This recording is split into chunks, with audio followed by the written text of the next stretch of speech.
Morning everybody, Joe Pet Level Metalhead here, and just sitting on my laptop and phone, trying to decide what I'm going to go see today in Belgrade to vlog, and I decided we're going to go visit the Sajmište concentration camp that the Nazis had in World War II, located in Belgrade. So it's across the road from the Sava River, like on the banks.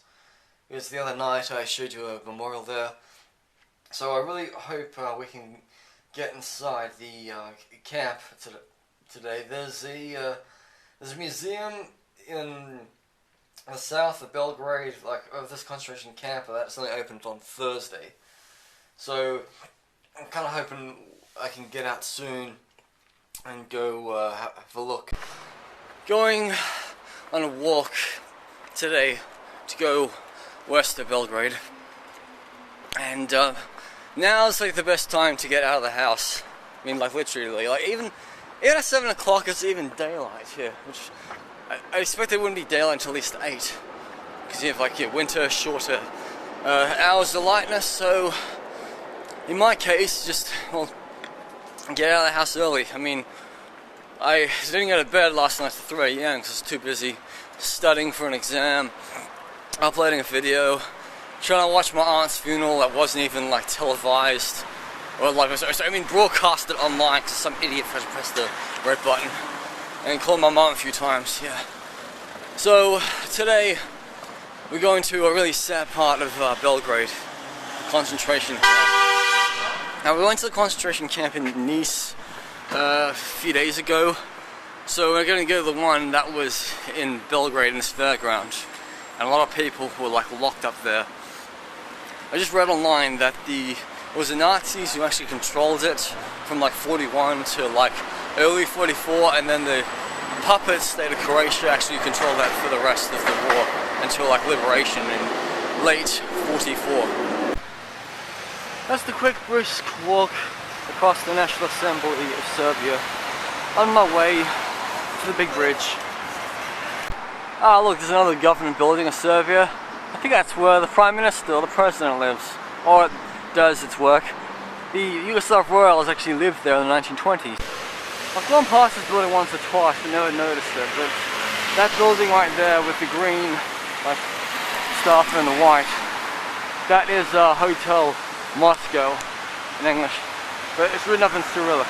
Yeah. So what I'm eating right now is something you should live off if you are going to Norway. Because, you know, Norway is very expensive, but this is what I lived off when I go to Norway. For like $2, €2 or £2, you can get a burk. It's a meal. Ottoman era type of pastry, really hot, filled with like spinach, mashed vegetables, served hot. Now this one cost me 140 dinar, so £1.10, yes. And the cafe I bought it from was a bit, overpriced and over top market. It's city centre, but it's a nice treat to have for lunch when you want lunch on the go. So as I'm about to cross the bridge, let's do a little bit of read down history of the Wikipedia article. Sajmište concentration camp. Sajmište concentration camp was a Nazi concentration and extermination camp during World War II. It was located in the former Belgrade fairground site near the town of Zemun in the Independent State of Croatia. The camp was organized by the SS Einsatzgruppen unit stationed in occupied Serbia. It became operation in September 1941 and was opened on the 28th of October that year. The Germans dubbed it the Jewish camp in Zemun, Jude-Langer Semil. At the end of 1941 and the beginning of 42, thousands of Jewish women and children, old men, were brought to the camp, along with 500 Jewish men and 292 Romani women and children, most who were from Nice, Smedro and Sabak. Women and children were placed in makeshift barracks and suffered during numerous influenza epidemics. Keeping in squalid conditions, they were provided with inadequate amounts of food and mainly froze to death during the winter of 41-42. Between March and May 1942, the Germans used the gas van sent from Berlin to kill thousands of Jewish inmates. So according to the statistics of Wikipedia, Location was Staro Sajmište, which was the puppet state of the Independent State of Croatia, operated by Nazi Germany September 1941 to May 1944, and then the Independent State of Croatia from May to July 1944. So I assume that in July 1994 the war was over in Yugoslavia. The number of inmates in this camp was at least 50,000. Killed between 20 to 23,000 people, you know.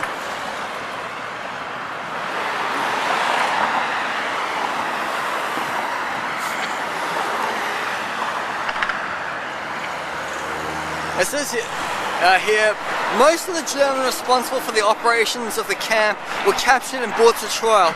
Several were extradited to Yugoslavia and executed. Camp Commander Herbert Andorf and his deputy Inger were arrested in the 1960s after many years of hiding. Both were given short prison sentences in West Germany and Austria, respectively. Through Inger, he never served any time given his old age and poor health. It's lunchtime, and I can finally see the tower of the concentration camp right in the distance. When I came here a week ago to do a vlog near the memorial, I couldn't actually see that tower at night. So it was too dark. So now I get to have a good look around today. It really is a wasteland part of Belgrade. There's people dumping stuff everywhere. Not really pretty though. Yes. Really needs an off-site tip, or you know, what do you call it? Yeah, you're supposed to call it a tip. Like a skip is what you put stuff in that gets sent to the tip. See, there's a skip over there. Here we are, we're in walking distance. Sajmište, yeah, how can read it? Concentration camp. That tower sticks out over Belgrade to remind people of the past. There's no point tearing it down, because you have to remind the future generations what happened in the past.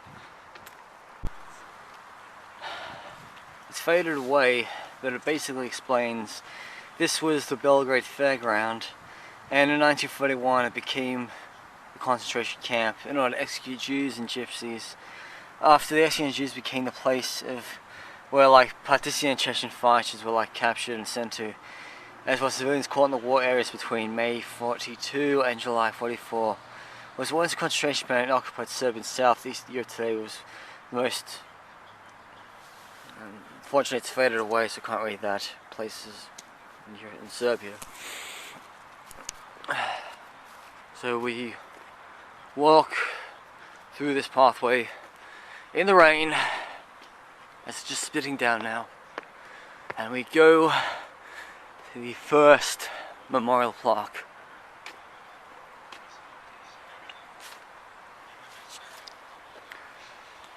Now, forgive me for saying this wrong in Serbian, but at least this is in Latin, as I can read this.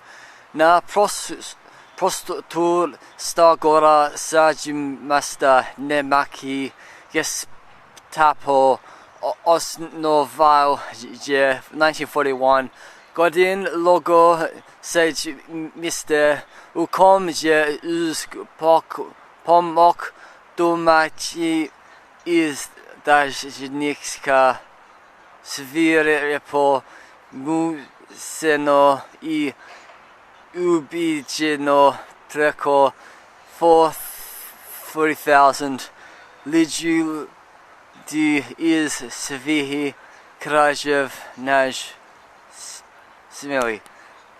Basically, what I've figured it out is 40,000 people were put here. It seems to me this playground equipment has been here for a while. Kind of looking like 1940s. Maybe it's still been there from World War II, or it could have been put there after. There is a family living here, according to the laundry over there. Yes.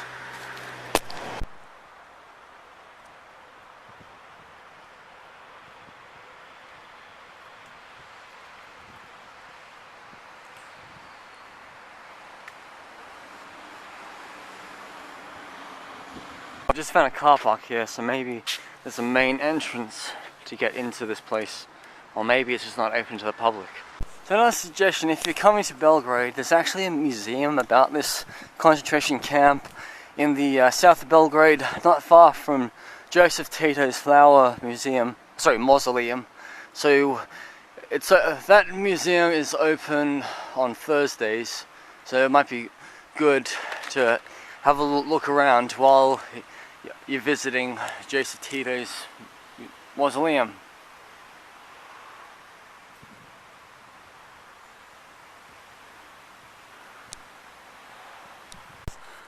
So there we have it. It's not a place you can actually go inside.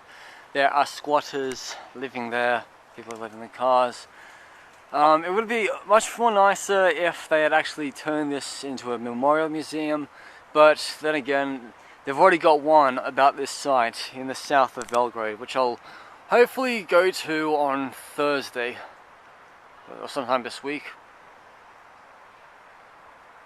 You see, if you came to Belgrade right now and you had no map, you probably would not know this site was a concentration camp unless you saw that memorial plaque over there, or unless you saw the other memorial plaque down by the river. So these type of places, they really need to have their pinpoint on the map saying this is where these events happened in history. Because otherwise, you know, if you don't put them on the maps, people just forget about them.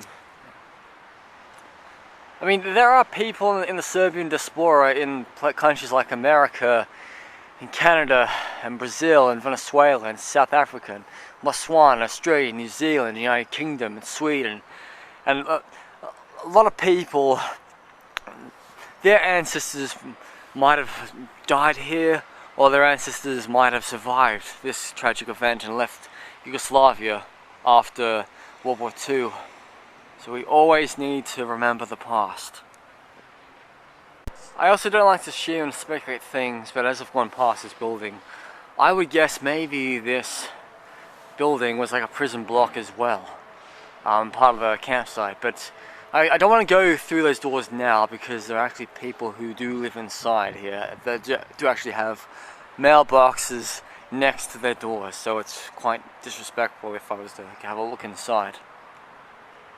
I vlogged this last Monday, not yesterday, but a week ago, and this is the memorial for the concentration camp. Unfortunately, you can't really see the tower from here because it's hidden away in the bushes, but literally this was put in here around like a couple of years ago, after many years the camp was like liberated.